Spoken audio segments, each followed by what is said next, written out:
Box office Baasha Rajinikanth நடித்து அதிக வசூல் அள்ளிய டாப் 7 மூவிஸ் ஒரு பார்வை. கோலிவுட்டோட சூப்பர் ஸ்டார் ரஜினிகாந்த் தன்னோட சினிமா வாழ்க்கையில பல பிளாக் பஸ்டர் படங்கள்ல நடிச்சிருக்காரு. அந்த படங்கள் என்னென்ன அப்படின்னு வாங்க பார்க்கலாம். ரஜினிகாந்தோட பேட்ட திரைப்படம் 2019 வெளியாச்சு. ரூபாய் 135 கோடி பட்ஜெட்ல தயாரான இந்த படம் ரூபாய் 223 கோடி வசூல் செஞ்சது. இந்த படத்தை கார்த்திக் சுப்பராஜ் இயக்கியிருந்தாரு. இந்த படத்துல ரஜினிகாந்தோட சிம்ரன், விஜய் சேதுபதி, நவாசுதீன் சித்திக், மாளவிகா மோகன் ஆகியோர் நடிச்சிருந்தாங்க. வேட்டையின் திரைப்படம் 2024 வெளியாச்சு. 200 கோடி பட்ஜெட்ல உருவான இந்த படம் 255 கோடி வசூல் செஞ்சது.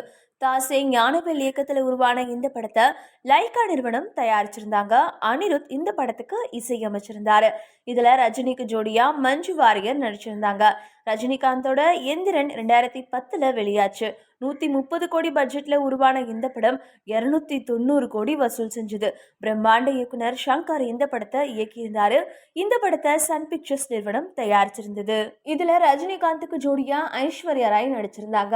2016 வெளியான ரஜினிகாந்தோட கபாலி திரைப்படம் 120 கோடி பட்ஜெட்ல தயாராகி 295 கோடி வசூல் செஞ்சது. இந்த படத்தை கலைப்புலி தானு தயாரிச்சிருந்தாரு. இந்த படத்துல ரஜினியோட கலையரசன், ரித்விகா, தன்ஷிகா, ராதிகா ஆப்தே போன்றோர் நடிச்சிருந்தாங்க. ரஜினிகாந்தோட கூலி படத்தோட பட்ஜெட் சுமார் 350 to 400 கோடி. இந்த படம் 517 to 518 கோடி வசூல் செய்தது. இந்த படத்தை 2025 ரிலீஸ் பண்ணாங்க. இந்த படத்தை லோகேஷ் கனகராஜ் இயக்கியிருந்தாரு. இதுல பேன் இந்தியா நட்சத்திரங்களான நாகார்ஜுனா, ஷோபின் ஷாஹிர், ஸ்ருதிஹாசன், உபேந்திரா, அமீர் கான் ஆகியோர் நடிச்சிருந்தாங்க. 2023 வெளியான ஜெயிலர் திரைப்படம் 180 கோடி பட்ஜெட்ல தயாராகி 605 கோடி வசூல் சாதனை படைச்சது. சன் பிக்சர்ஸ் தயாரிச்ச இந்த படத்தை நெல்சன் திலீப்குமார் இயக்கியிருந்தாரு. இந்த படத்துல ரஜினியோட மனைவியா ரம்யா கிருஷ்ணன் நடிச்சிருந்தாங்க. 2018 வெளியான 2.0 ரஜினியோட சினிமா வாழ்க்கையில அதிக வசூல் செய்த படம். 540 கோடி பட்ஜெட்ல உருவான இந்த படம் 675 கோடி வசூல் செய்தது. இந்த படத்தை சங்கர் இயக்கியிருந்தாரு. இதுல ரஜினிக்கு ஜோடியா எமி ஜாங்ஷன் நடிச்சிருந்தாங்க.